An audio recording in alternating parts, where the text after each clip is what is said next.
लीपल पोतल कोठरिया दियना जले सारी रात।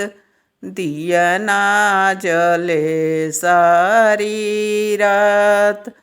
ताही कोठरी साजै ससुदउरवा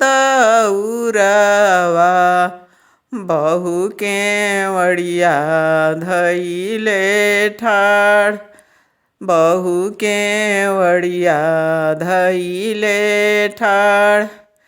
ताही कोठरी साजै सासु कलशुपवा बहु कवरवा धइले ठाड़। बहु कवरवा धइले ठाड़। केतनो तू साज ससुदउरवा हमरा एको ना सोहाय। मोरा एको ना सोहाय।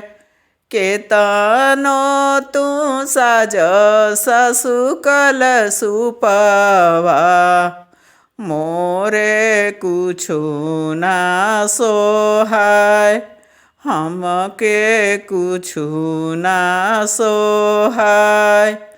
जब छठी मैया भरिहें मोरा गोदिया तब करबो छठ के बरत। तबो करबो छठिया बरत।